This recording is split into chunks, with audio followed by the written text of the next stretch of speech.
Hey everyone, and welcome to Will's Treasures. And more importantly, we're glad you're all here at the Saturday morning premiere train. It's going to be an awesome day. We just seen the Wolf 56. Now you're here with Will. Next at 11:30, we're going to go over to the Wild West Stacker. Then we're heading over to Mrs. Coin Crew at 11:45. Mrs. Coin Crew, we're heading over to Pistol Packing Pilot at high noon, 12 o'clock. Stacks and Stuff at 12:15. Big Red Bullion at 12:30. And to wrap this whole train up and pull it into the station, we got the Mad Stacker at 12:45. So there's a lot of cool things that I purchased this week. We're going to go over a few of them. But I have something really cool. I did a video on it already, but we're going to get into more detail. More detail of this right here. The 2022 United States Mint Silver Proof American Women Quarter Set. It's right here. Now we have this new George Washington bust, and we're going to talk a little bit about that. Some people love it, some people hate it. Maybe I could change your mind with this video, and you'll end up loving it too. We'll show you the reverse of it with the 5 women on there. Awesome, awesome, awesome. So let's talk about the George Washington bust. Why did they change it? And why now? Okay, so I'm going to read you a little bit of stuff here. And as we all know, contributions of American women have often been overlooked. But that's about to change, literally. Beginning in 2022, the American Women Quarter Series program will feature the reverse designs honoring trailblazing American women. One woman's design created 90 years ago will take its place as the program's common obverse. How cool is that? The woman's name was Laura Garden Frazier, and the story of this long-awaited obverse design. Laura Garden Frazier was one of the most prolific female sculptors of the early 20th century. Her output is lauded in both numismatic and artistic circles. Her work, from hand-sized to larger-than-life-sized, is the subject of numerous coins, medals, statues, and monuments. So this woman had some talent, man. She was born in 1889. She was introduced to art and clay sculptures at an early age by her mother. Her fondness grew with age, and she formally studied sculpture at the Art Students League in New York from 1907 to 1911. She won several awards while in school, establishing herself early on in her career. And it goes on to say, Laura Gardner Frazier elevated numismatic art with her work on numerous medals, congressional medals, the U.S. Army and Navy Chaplain Medal, the George Washington Bicentennial Medal, and medals for the National Geographic Society, the American Bar Association, and the National Sculptors Society, to name just a few. Additionally, her work on commemorative coins for the United States Mint are significant as well. She became the first woman to design a U.S. commemorative coin when she designed the reverse of the 1921 Alabama Centennial Half Dollar. Now, let's bring you up to date on the new Washington here. In 1931, Congress held the competition to design a coin to honor the 200th anniversary of George Washington's birth. The original competition called for the obverse of the coin to feature a portrait of George Washington based on the famed life-masked bust by French sculptor Jean-Antoine Houdon. The reverse was to feature a design that was to be national in nature. Laura Gardner Frazier submitted a design that features a right-facing portrait of George Washington on the obverse, while the reverse shows an eagle with wings spread wide.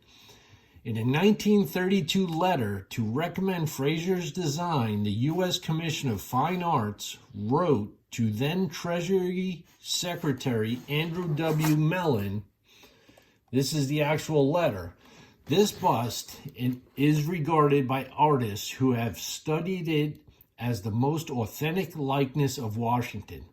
Such was the skill of the artist in making this life mask that it embodies those high qualities of the man's character which have given him a place among the greats of the world. Simplicity, directness, and nobility characterize it. The design has style and elegance.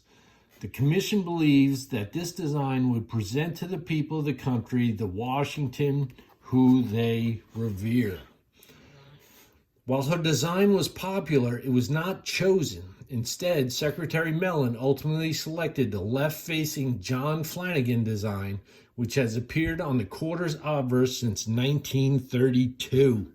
Hasn't had a change since 1932. But get this.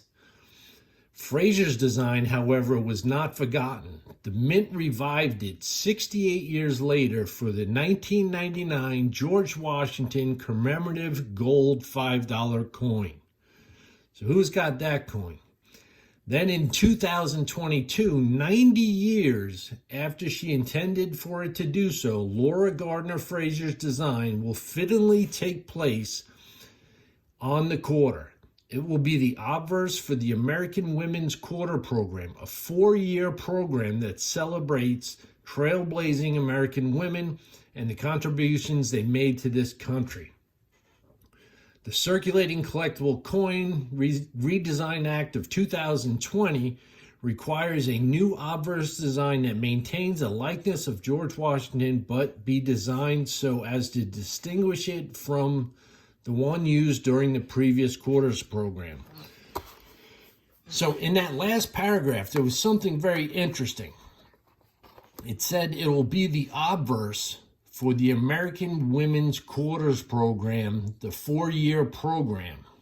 Okay, so does that mean that this obverse will only be here for 4 years and then they go back to the old obverse?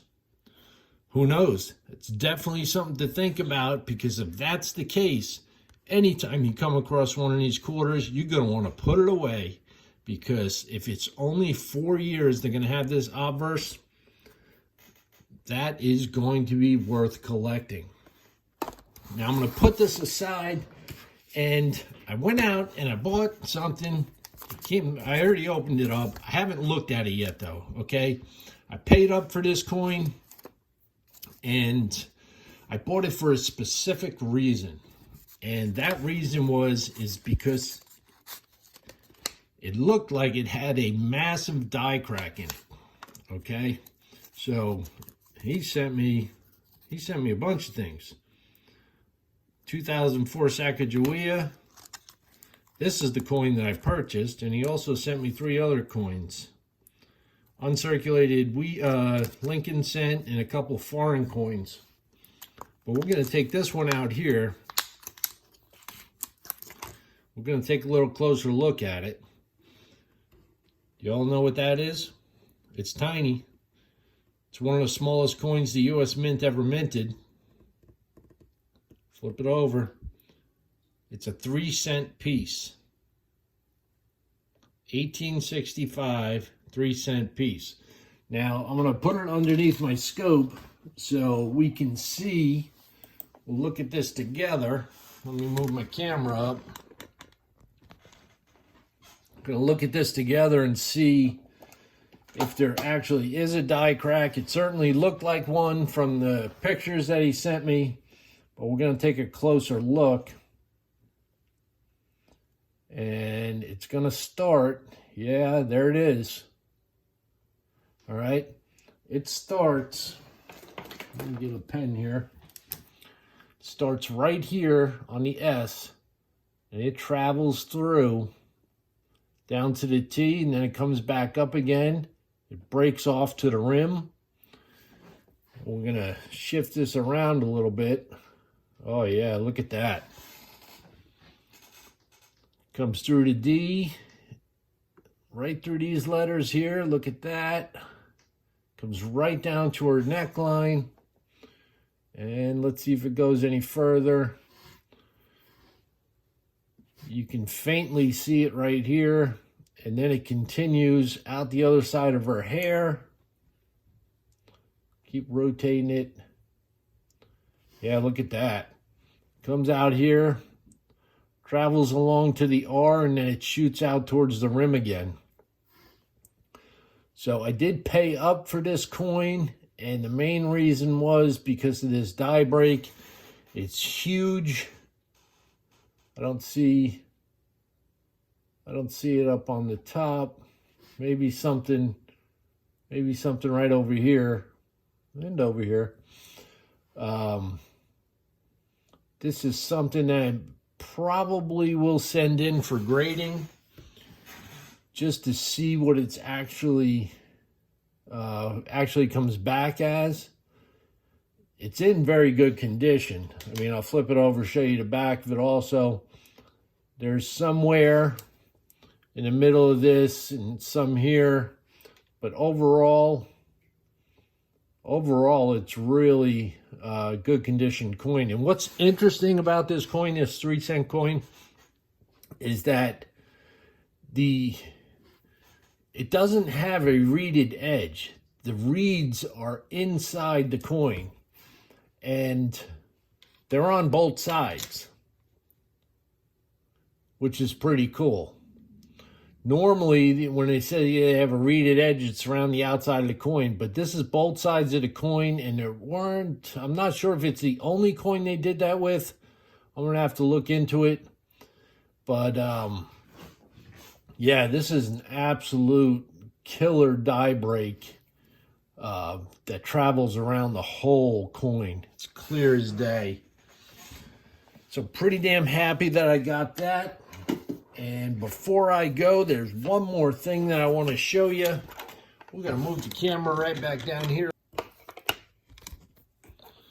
All right, my camera took a shit for a minute, so I'm not sure where I left off, but this is a bicentennial quarter that I got, PCGS, silver, bicentennial quarter, beautiful, beautiful.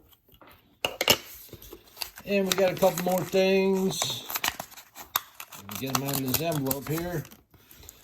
One thing that I won on the wheel. I got a Canadian dime. And it's a silver dime. Canadian silver dime. But this here is another thing I was real happy about. This is a 1922D Lincoln Wheat Penny. Now I needed that for the album, so I'm pretty happy I got that. You know I love my pennies. So yeah, 22D, we'll toss that up on the scope for you. And then we'll get this trainer rolling.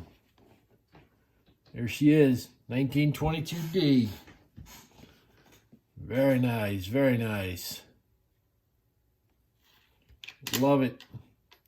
Happy to have that in the collection. All right, guys. Let's move on to the next person on the train. Let's get excited. If you guys want one of these stickers, just send me an email. I'll be happy to mail one out to you. This is Will from Will's Treasures. Let's keep this train moving.